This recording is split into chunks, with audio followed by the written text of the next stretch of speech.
Hello guys, ito na naman si Motobil at ngayon ay weekend na naman at tayo ay mag-relax muna. Tayo ay lalayo muna sa realidad at pupunta sa ating mahal na kalikasan. For today's episode, tayo ay magkakamping sa Viewscape Nature Park located at Cuyambay, Tanan. Tara at samahan niyo ako at mag-relax bago sasabak na naman sa realidad ng ating buhay. Dito binabaybay natin ang kahabaan ng Marilaki Road sa Tanay, Rizal. Dito pa lang sa kahabaan, feel na feel mo na ang sariwang hangin at ang ganda ng kalsada. Ang Marilaki ay ang pinagsamang Marikina, Rizal, Laguna at Quezon.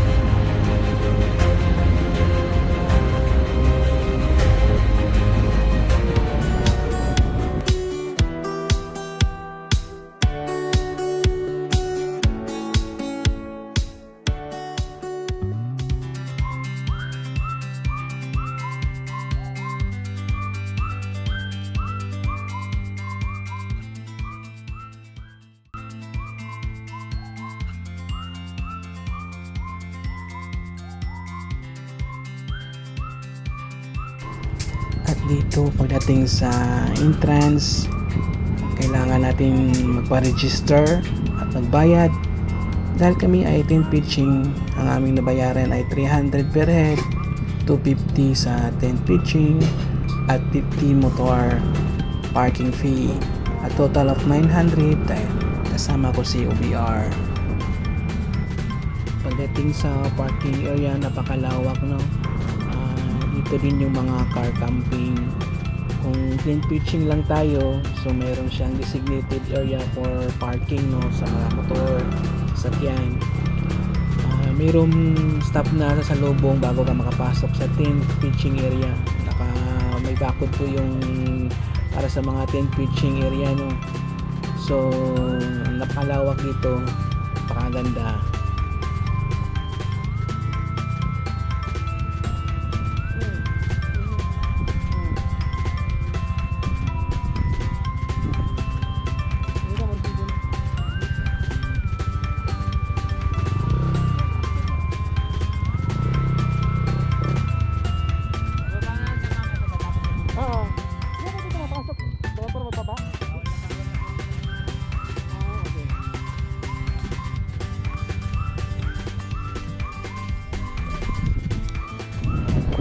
Dito, no, mag-unload tayo sa mga gamit natin bago natin i-park yung natin, motor. Dito na tinanong ko doon sa staff kung pwede bang makapasok yung motor, saka ilabas na lang after kung mag-unload kasi medyo malayo din yung lalakaran mo. Kagaya nito, ang dami kong gamit, no. So bawal daw pumasok ang motor kahit na ilabas mo pa, bawal na daw ipasok. So dito, nag-unload tayo ng mga gamit.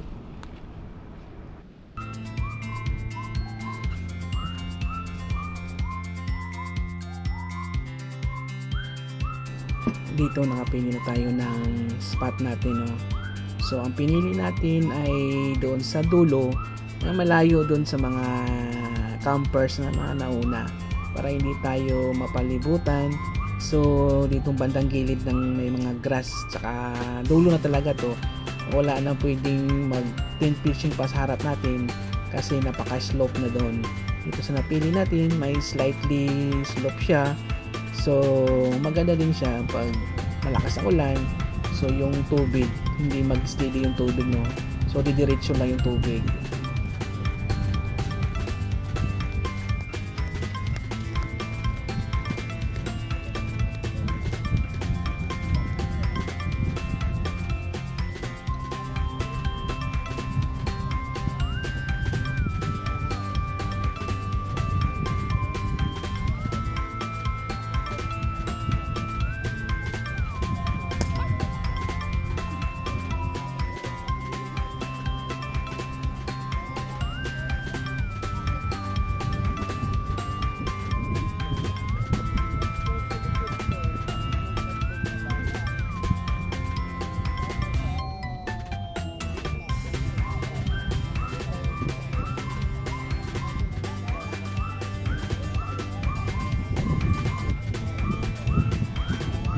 set up na natin ang pole, no, para sa ating tarp. So dito napakalakas ng hangin talaga kasi ang viewscape ay talagang nasa tuktok ng bundok. Dito medyo mahirap magkabit ng mga tarp, no. So dito pa lang binabayo na ng hangin yung tarp natin. So buti na lang dalawa kami ni Mrs. na may katulong din sa pagkabit ng tarp.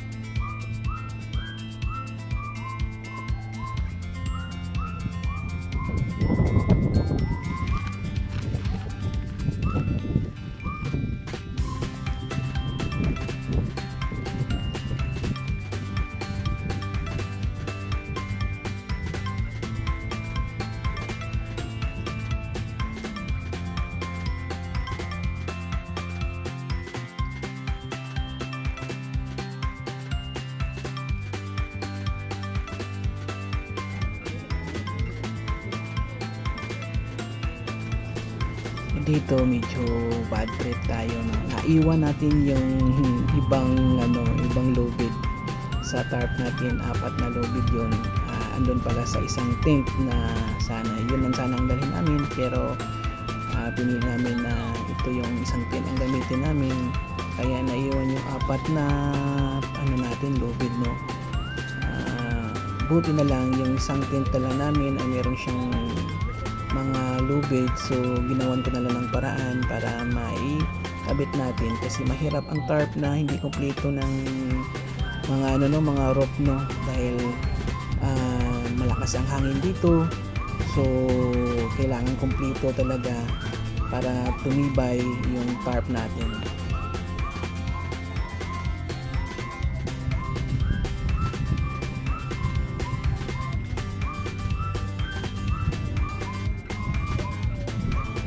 Dahil kulang tayo ng peg, no, na dala, 4 yung hindi natin nadala, so kinunik na lang natin yung ibang lubid doon sa ibang peg para tumibay. At dito yung makikita nyo, inayos ko yung pole kasi maluwag pala, adjustable kasi yan. So sa lakas ng hangin nahatak yung pole natin pababa dahil sa mga lubid din na mahigpit na, kaya lumuwag, kaya biglang bumagsak yung tarp na. Kaya sa mga gumagamit ng kagaya nitong tarp pole ko na adjustable, so kailangan mahigpitan nyo ng maayos kasi saktuhan lang yung higpit ko, biglang nahatak ng hangin yung so bumaba siya, bumagsak yung tarp natin.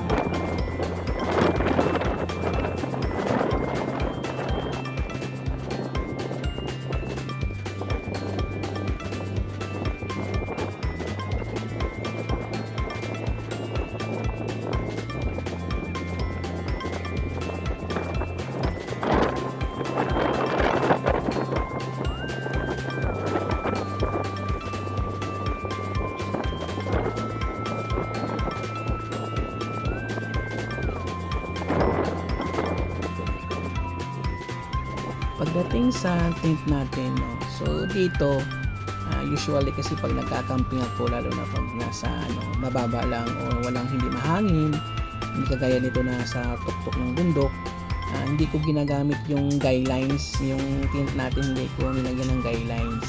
So dito nilagay natin yung guidelines para to secure, no, yung stability ng tent natin. May bagyo man o sobrang lakas ng hangin, hindi basta-basta nilipa rin yung tent natin.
Pipi!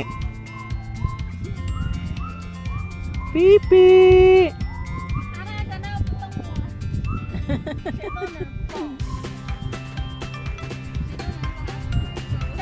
Itong pusang to, dala to ng mga katabi namin na mga Chinese, no? So, pangalan nun is Pipi. So, iwan ko kung ano ba, pero medyo sa atin, iba, no? Parang bastos. Pipi.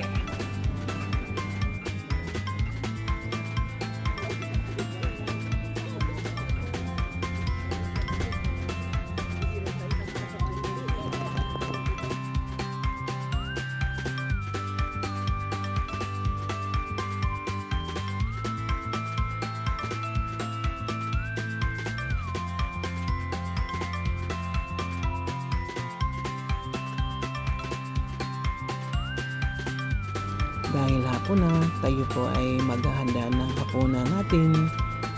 At buti na lang yung katabi nating mga Chinese, no, na nag-tent din. Nag-barbecue sila. Binigyan tayo ng Chinese barbecue dahil pinahiram natin ng blue torch, no, tsaka butane para makapagsiga sila doon sa charcoal nila. Wala silang dalang gamit. So, ang hiniram nila is lighter. So, hindi naman basta-basta makapagsiga ng uling kung lighter lang. Kailangan mo ng isang damakmak na papel or else wala silang dala talaga kahit papel, tissue ang gagamitin nila. So, pinahiram natin. So, sa kabutihang binigyan tayo ng Chinese barbecue na wow, napakasarap talaga. It's been 8 years ago na nasa Shanghai pa ako nakatikim nito. Ito yung pinupuntahan ko talaga, yung Chinese barbecue, dahil napakasarap. Iba yung nila iba yung maanghang, yung mga ginagamit nilang Chinese powder. Basta masarap talaga siya. So maganda to at masarap to, na matry ninyo din na magkaroon ng Chinese barbecue.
Early in the morning, so binuksan natin ang tent, sinilip kung mayroon ba tayong makitang sea of clouds. Unfortunately, wala po tayong makitang sea of clouds. Mafog lang siya at malamig. Ito yung kagandahan din sa viewscape.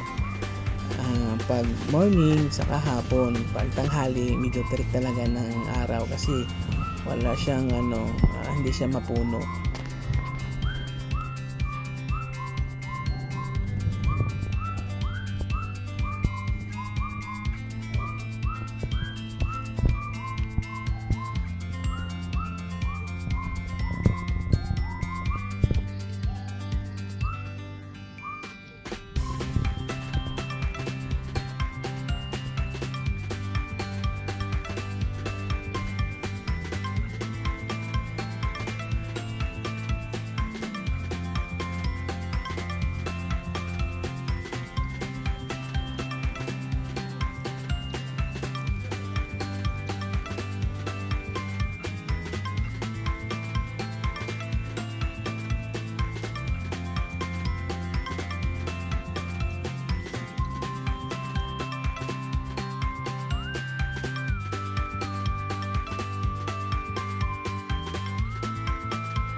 okay. So, iwan na gawin, iwan na kuhan. Oh,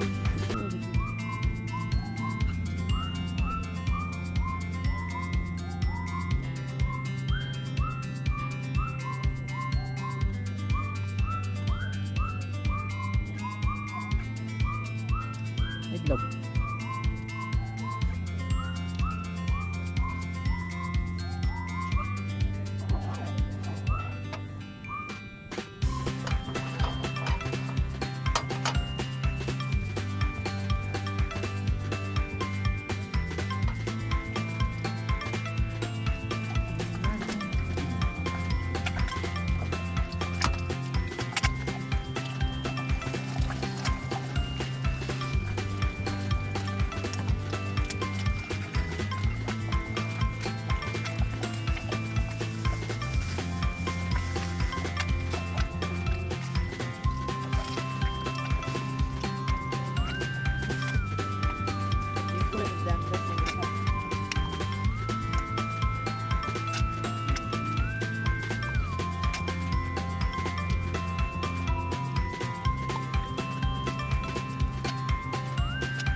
pupuntahan natin ngayon ang bagong additional ng yung swimming pool ng Viewscape.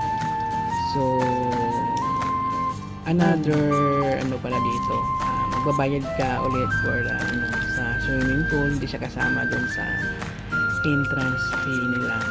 So kailangan mong magbayad din dito ulit ng panibago. So ngayon sisilipin natin maganda nilang swimming pool, no? Bago lang to na binuksan nila, I think nung July 13, hindi ako nagkamali. So nasa mga 200 to 250 ang dito per head din ng bayad sa swimming pool.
Uwi na ang turista.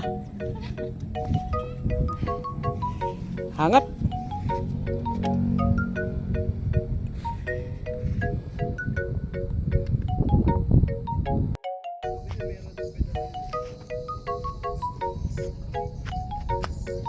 We're going home.